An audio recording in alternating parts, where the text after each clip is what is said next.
Hello नमस्कार दोस्तों। आज के बड़ी खबर मैं बता दूं, झारखंड सीजीएल परीक्षा को लेकर के सदन में काफ़ी हंगामा हुआ है। मंत्रियों से जवाब मांगा, उल्टा पुल्टा जवाब देते नजर आए आलमगीर आलम जी।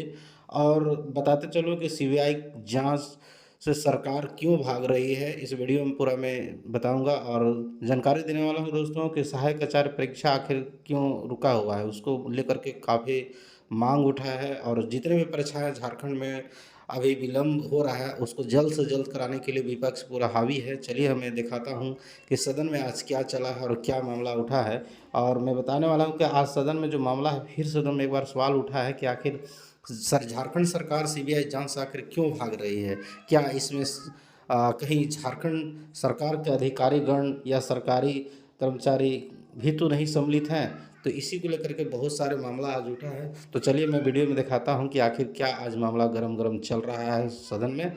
मैं आपको दिखाता हूं, चलिए वीडियो को देखें। और छोटी सी रिक्वेस्ट करना चाहूँगा, हमारे चैनल पर अभी तक नए हैं तो हमारे चैनल को सब्सक्राइब कर दीजिएगा और बेल आइकन घंटी को प्रेस कर लीजिएगा। चलिए मैं लेट नहीं करता हूँ, फटाफट दिखाता हूँ कि क्या मामला चल रहा है। हमारा सवाल एक नंबर पर है, लेकिन आज मेरे सवाल से ज्यादा महत्वपूर्ण राज्य के जो लाखों नौजवान है महोदय, वो महत्वपूर्ण है। आज जिस प्रकार से जेएसएससी में लाखों रुपए में 25 लाख 30 लाख रुपए में हाट बाजार में बेचा गया प्रश्न पत्र महोदय, ये बहुत ही शर्मसार करता है पूरे राज्य को। महोदय, मेरा आपसे आग्रह है कि इस घटना की सरकार ने एसआईटी से जांच कराने की कही है, कर भी रही है। चेयरमैन ने इस्तीफा दे दिया, लेकिन किंग पिन कौन है इस घटना का महोदय, ये जानना राज्य की जनता को जरूरी है कि आखिर कौन लोग सत्ता के शीर्ष पर बैठे हैं जिन्होंने इस प्रकार के कुकर्म को अंजाम दिया है। महोदय, राज्य के जो लाखों नौजवान आज सड़क पर हैं, जो जिन्होंने कठिन तपस्या की, परिश्रम किया, लेकिन आज दर दर के ठोकर खा रहे महोदय। इसलिए मेरा आपसे आग्रह है कि सरकार अविलंब उठकर और इसकी सीबीआई जांच कराए महोदय, ताकि दूध का दूध और पानी का पानी हो जाए। माननीय मंत्री जी कौन जवाब दे रहे हैं? इसके पहले इसी विधानसभा से पारित किया गया था कि कोई भी एग्जाम कॉन्टेक्ट में गलती हो या क्वेश्चन लीक हो, उस पर कार्रवाई किया जाएगा। ये पूरे हिंदुस्तान में कुछ राज्यों में ऐसा नियम बनाया गया था। सरकार हमेशा गंभीर रहा कि नौजवानों से खिलवाड़, उसकी जिंदगी से खिलवाड़ नहीं हो, उसके लिए कानून भी बनाया गया। ये घटना घटी है, सरकार की संज्ञान में है, एसआईटी की गठन किया गया है।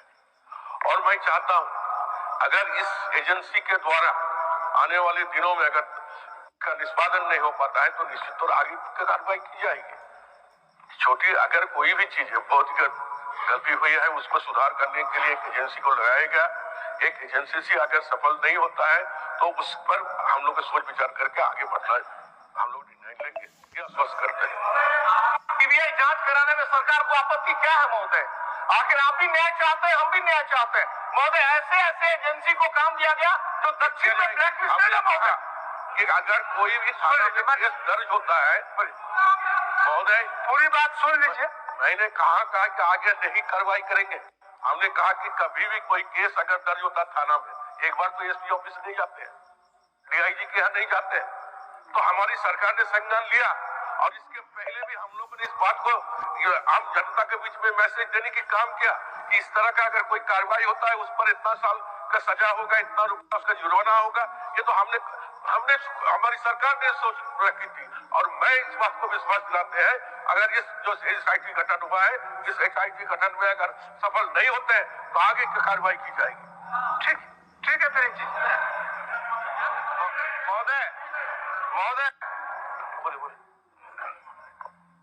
कार्य मंत्री जी ने कहा कि एसआईटी गठन किया है, हम लोग भी कह रहे हैं एसआईटी गठन किया है, लेकिन एसआईटी को बड़े लोगों तक पहुंचने से पहले दबा दिया जाएगा। और जैसी सूचना भी आ रही महोदय, इसी विधानसभा ने कदाचार अधिनियम को पार किया, निवारण निरोध अधिनियम को, उसके अनुसार तो कार्रवाई नहीं हुई। उसमें क्या था, जब अविलंब गिरफ्तारी होगी, गिरफ्तारी नहीं हुई। और जो गिरफ्तारी हुई है वो विधानसभा के स्तर के कर्मचारी उसमें शामिल थे महोदय। पूरा राज्य का युवा और सब लोग चाहता है, सब लोग मानता है कि इसकी जांच क्योंकि इतने लंबे साल से इंतजार करने के बाद एग्जाम हुआ, ब्लैक लिस्टेड कंपनियों को दिया गया। जेएसएससी जेपीएससी की जितनी भी परीक्षाएं हुई सभी में क्वेश्चन किसी न किसी प्रकार से उठाए। और यही नहीं, चाहे लैब टेक्नीशियन की परीक्षा हो, चाहे और भी परीक्षा है, उसमें भी पेपर लीक और उसमें भी गड़बड़ियां हमेशा दिखी गई है। सीबीआई जांच कराने से सारे चीजों पर, और आप भी पाक साफ है, आप भी जो है ईमानदार है, आप भी चाहते हैं यहाँ के युवाओं को ईमानदारी के साथ नौकरी देना, यह बात स्थापित होगी। नहीं तो ये साफ दिखलाता है जैसे समीम जैसे लोगों को जिनका संरक्षण प्राप्त है, वो भी इसी सदन में बैठे हुए लोग हैं, वो अपने को बचने के लिए, अपने को बचाने के लिए इस सीबीआई जांच से भाग रहे हैं। इसलिए हम लोगों ने कहा है कि अगर यदि दूध का पानी का पानी करना है, ईमानदारी के साथ लोगों को यदि न्याय दिलाना है, तो जेएसएससी सीजीएल की परीक्षा की सीबीआई जांच की अनुशंसा कर दीजिए। क्या दिक्कत है? माननीय मंत्री महोदय, मैंने तो पहले ही कहा कि उनका जो है आशय बोलने का सही है। निश्चित तौर पर वैसे लोगों पर कार्रवाई होनी चाहिए। हम लोग पहले ही एसआईटी का गठन किया है। अगर उसके फल मैंने नहीं आता है जो हम लोग चाह रहे हैं, यहाँ की जनता जो चाह रहे हैं, यहाँ के युवाओं जो चाह रहे हैं, तो निश्चित तौर पर आगे क्या कार्रवाई की जाएगी। थोड़ा वक्त देना चाहिए, थोड़ा समय हमें चाहिए। जी आप अंतिम क्वेश्चन पूछ लीजिए। महोदय, मेरा आपसे आग्रह है कि इसकी सीबीआई जांच करवाइए महोदय। महोदय, दूध की रखवाली यदि बिल्ली को देंगे तो बिल्ली तो दूध चटी कर जाएगा महोदय। जो एसआईटी का गठन किया इन्होंने महोदय, एसआईटी के गठन से न्याय नहीं हो सकता है महोदय, न्याय नहीं मिल सकती है महोदय। इसलिए मेरा आपसे आग्रह है महोदय कि सीबीआई जांच का निर्देश दीजिए महोदय, आसन से निर्देश जाए। आसन के ऊपर भी पूरे राज्य की निगाह है महोदय, पूरे राज्य की निगाह आसन की तरफ भी है महोदय, न्याय हो, यही आग्रह है महोदय, यही मेरा आग्रह है। क्या बोल रहे हैं आप? सर देखिए सर, जो जेसीएल का जो एग्जाम कैंसिल हुआ है सर, और जेसीएससी का जो एग्जाम कैंसिल हुआ है सर, निश्चित तौर पर युवाओं में गलत संदेश गया है। हमारी सरकार जांच करा रही है, और खास करके मैं देख रहा हूँ कि बीजेपी के हमारे विधायक लोग भी मांग कर रहे हैं। अच्छी बात है, जांच होना चाहिए सर, लेकिन सर मेरा मांग है सर, युवाओं की जो फीलिंग मैं बताना चाहता हूँ, बीजेपी के मनसा है कि सर इसका एग्जाम ना हो। मैं आपके माध्यम से सरकार से मांग करता हूँ, जो एग्जाम में गड़बड़ियां हुई इसकी जांच चल रही है, जांच हो, लेकिन सर मेरी मांग है कि जल्द से जल्द एग्जाम हो सर। युवाओं का भविष्य बर्बाद हो रहा है, एग्जाम कंडक्ट कराया जाए सर, जांच तो चलता रहेगा सर, जांच की अवधि में सर ऐसा ना हो कि सर युवाओं का समय पार हो जाए सर, ये मेरा मांग होगा सर।